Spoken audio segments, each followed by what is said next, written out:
Buenas amigos, bienvenidos a un nuevo vídeo al canal El Séptimo Sello. Yo soy Gorka Sánchez y hoy tratamos un tema escalofriante y que estoy segurísimo de que más de uno de vosotros o algún conocido le ha pasado. Esto está basado en hechos reales, incluso en una experiencia que tuve yo personal, que os voy a contar con total claridad, con total veracidad. No pretendo mentir ni engañar, simplemente decir algo que pasa más de lo que nos creemos y que no le damos importancia. Si nos ponemos a hurgar un poquito en el pasado, en las culturas antiguas, ya se hablaba de este fenómeno, la parálisis, la famosa parálisis del sueño, que seguro que a más de uno os ha pasado, aunque sea una vez en la vida, seguro que os ha pasado. Esa sensación de no poder despertar, estar en esa fase entre medias de fase REM, fase del sueño, medio despierto, una sensación agónica de pánico, de terror, en la que estás luchando por despertar, pero no puedes. Tu cerebro está despierto, tu visión está despierta, pero tu cuerpo está paralizado y te cuesta respirar. Bueno, pues todo esto está íntimamente relacionado con una figura demoníaca a la que se le suele denominar demonio del sueño o íncubo o súcubo. Vamos a describir un poquito de qué trata esto, vamos a analizarlo desde una visión psiquiátrica o psicológica. La ciencia tiene explicación para esto, en teoría. Y luego también lo vamos a analizar desde la perspectiva, por así llamarlo, paranormal. Porque obviamente no es normal, no es casualidad de que todo el mundo que ha sufrido estas experiencias cuenta algo parecido. Entonces, cuando un patrón se repite muchas veces, es importante focalizar y analizar porque algo está pasando. Bien, vamos a empezar hablando desde el punto de vista psicológico o psiquiátrico, o la ciencia que analiza el sueño. Podemos decir que la parálisis del sueño es un trastorno, es un fenómeno que se da dentro de los fenómenos de la parapsomnia. Dentro de este grupo o subgrupo también podemos encontrar el sonambulismo, que seguro que os ha pasado o conocéis a alguien que os ha pasado, los terrores nocturnos y otros muchos fenómenos que se dan en esta famosa fase REM, que es donde supuestamente nosotros soñamos. Cabe destacar la importancia del sueño, donde lo podemos ahondar desde muchas perspectivas. Si lo andamos desde la perspectiva paranormal o espiritual, los sueños siempre han tenido un significado mágico. Pueden estar hablando de reencarnación, de vivencias pasadas, de premonición, de cosas que van a pasar, cosas que han pasado y vamos a volver a vivir, avisos. Dentro de los sueños hay muchos autores, incluso de la ciencia, que interpretan los sueños. En fin, esto es un mundo muy complejo, así que no me voy a exceder mucho en las explicaciones, pero bueno, voy a intentar dar una pincelada a todo. Y bueno, pues en esta fase REM, que es donde supuestamente soñamos, ocurre esta parálisis del sueño, entre otros muchos trastornos. Bueno, pues lo que a veces se decía es que esta fase REM lo que evita es que nos autolesionemos. Hay una respiración automática en el que el cuerpo va obteniendo oxígeno de forma natural. Incluso cuando estamos despiertos, si os habéis fijado, no controlamos la respiración. Respiramos totalmente de forma automática. Entonces, cuando estamos en esta fase REM, el cuerpo solo se encarga de aletargar el metabolismo, respirar de forma automática y evitar que convulsionemos o que nos movamos excesivamente para evitar lesionarnos o lesionar a otro.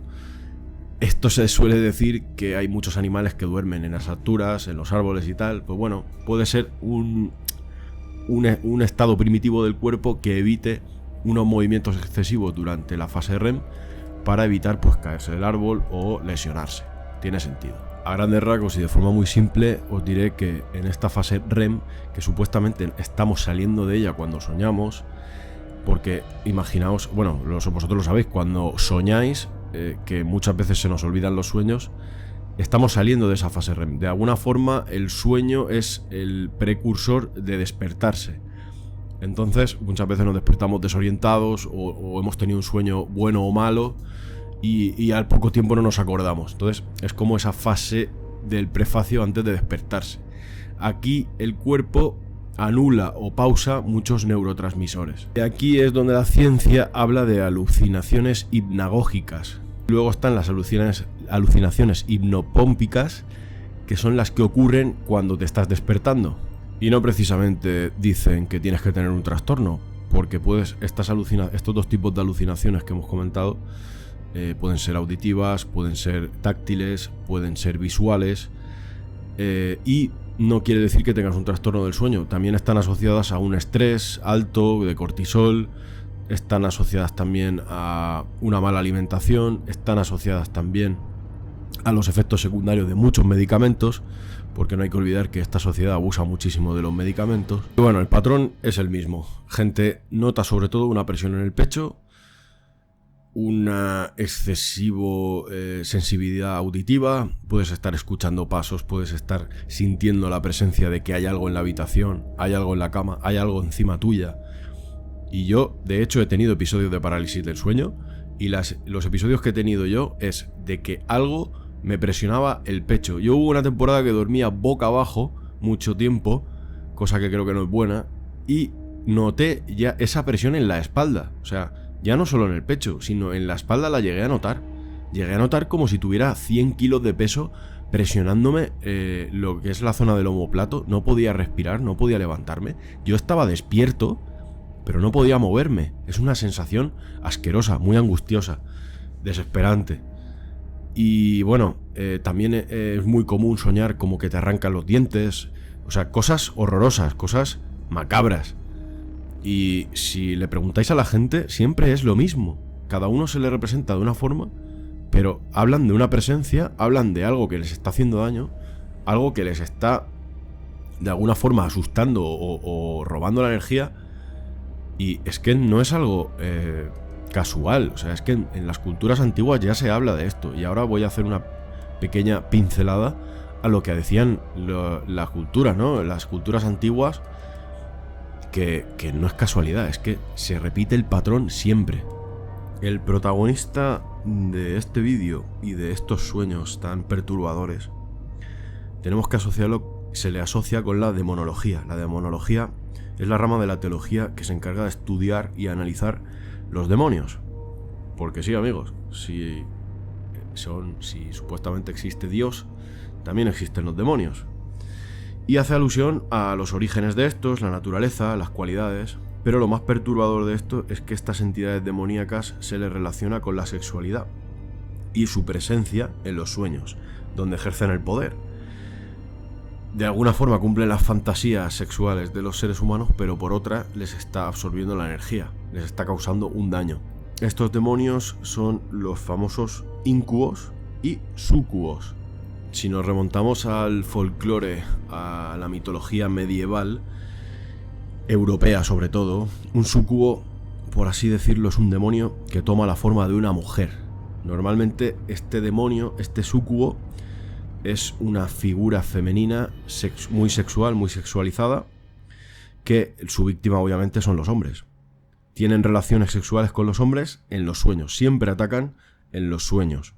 En cambio, el íncubo es la versión opuesta, es una versión masculina que ejerce poder, ejerce un acto sexual con la mujer. Como he dicho, este fenómeno se expande a todas las culturas.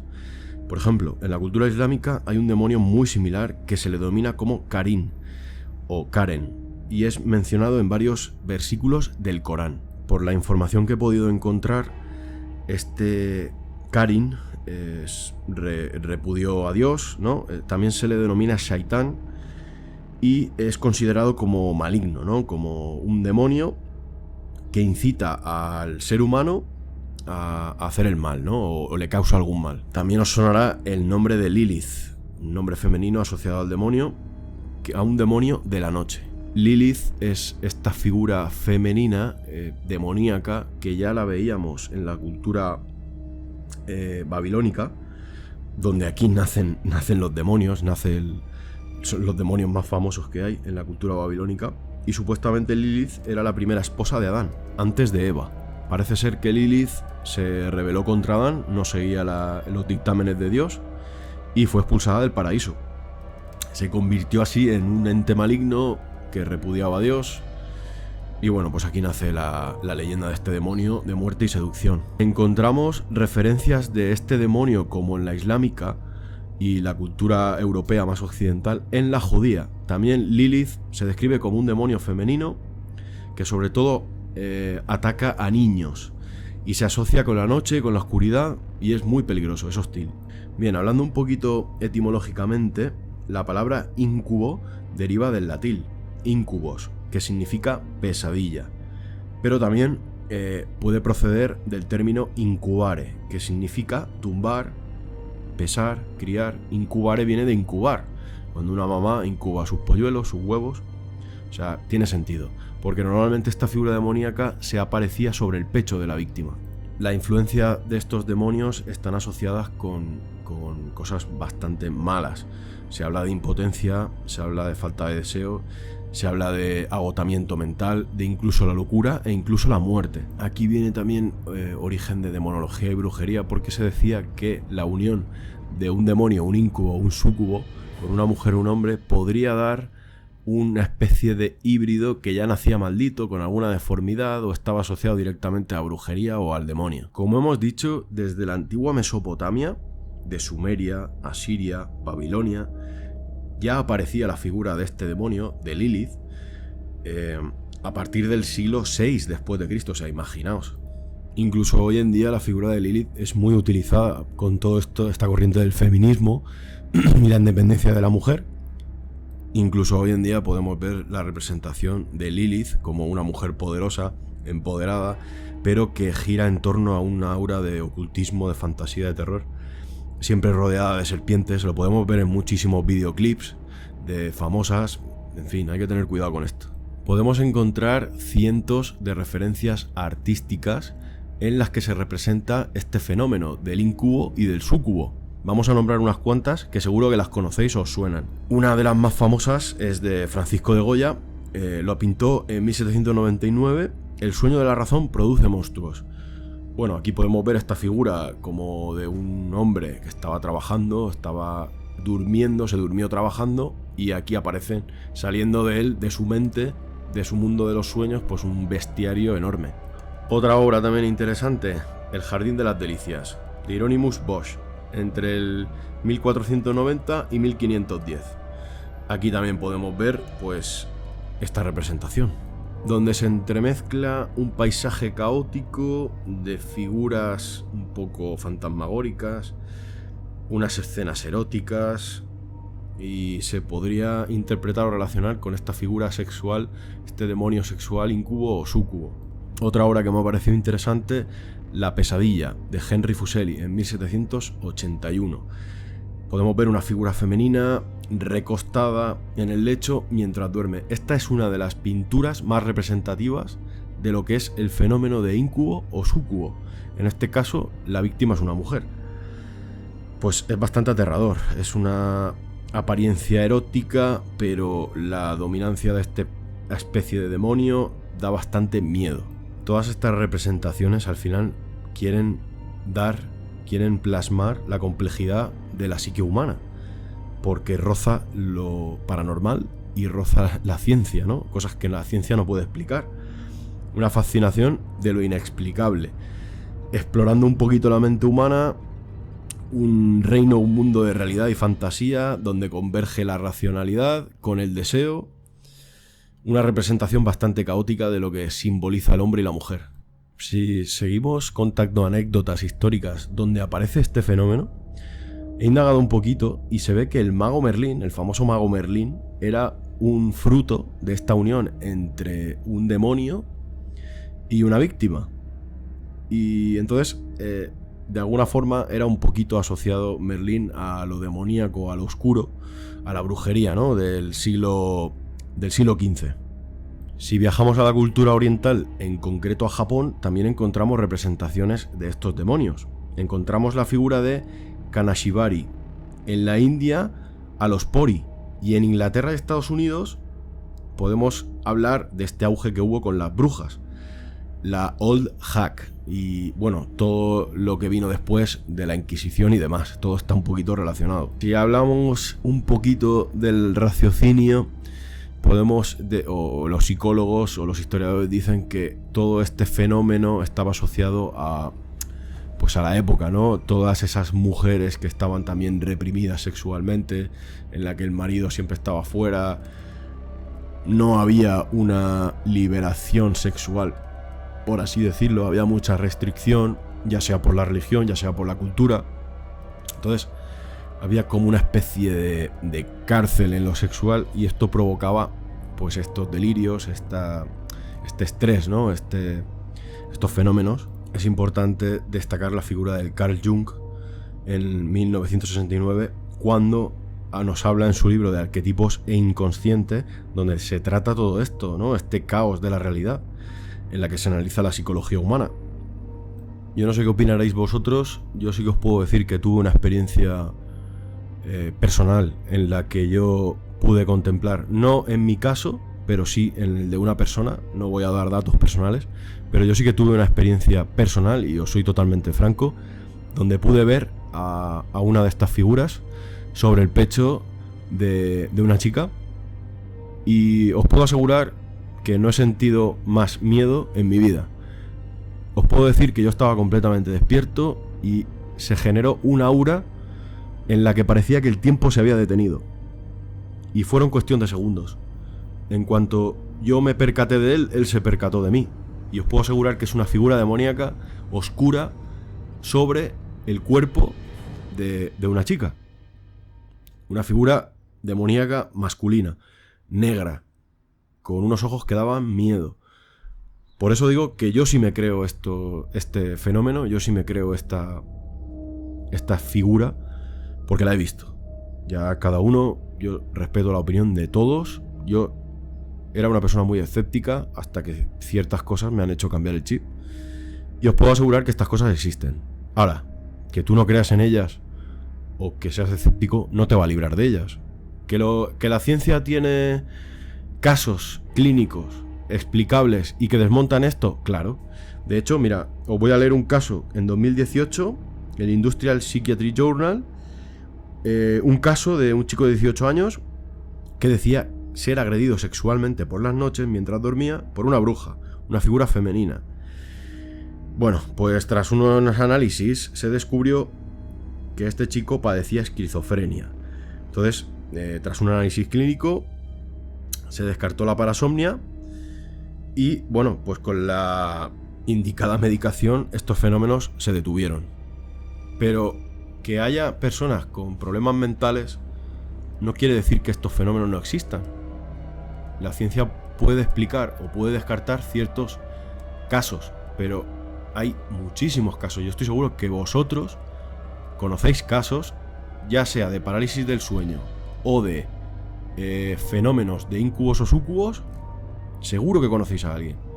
Y ya os aseguro yo que cuando tenemos una... Yo también he tenido parálisis del sueño, pero aquella experiencia fue para mí perturbadora y a la vez me cambió el chip totalmente. Porque sí que es verdad, como dicen los exorcistas o el Vaticano, que tú no creas en el demonio no significa que él no crea en ti. Además, al demonio, a la figura demoníaca, le interesa desaparecer, le interesa estar oculto, le interesa parecer un cuento chino, entre comillas. Ahí es donde reside el poder de esta figura. De todas formas, también podemos analizar la parálisis del sueño desde una vía científica. Este canal está abierto a todas las ramas.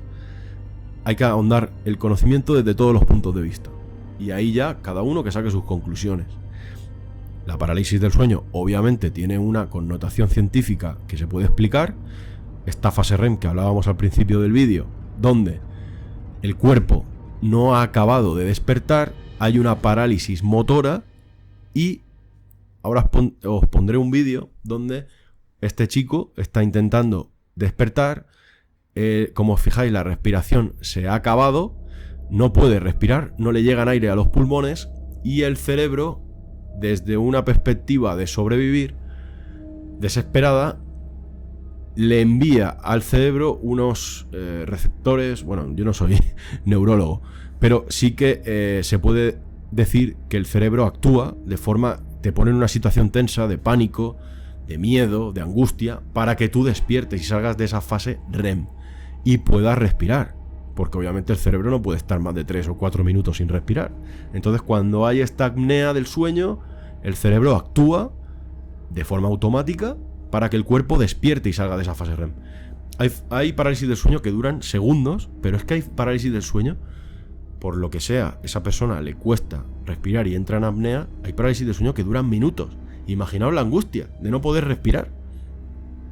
Habrá casos que la ciencia puede explicar, pero ya os aseguro yo que hay casos donde estas figuras demoníacas, que ya en la antigua Mesopotamia las describían, en la escritura cuneiforme podemos ver representación de estos demonios, y esa gente fueron las primeras culturas del mundo, sin olvidarnos de la asiática, que incluso es mucho más antigua. Hablamos de la egipcia, hablamos de la mesopotámica, hablamos del islam, hablamos del judaísmo, hablamos del cristianismo.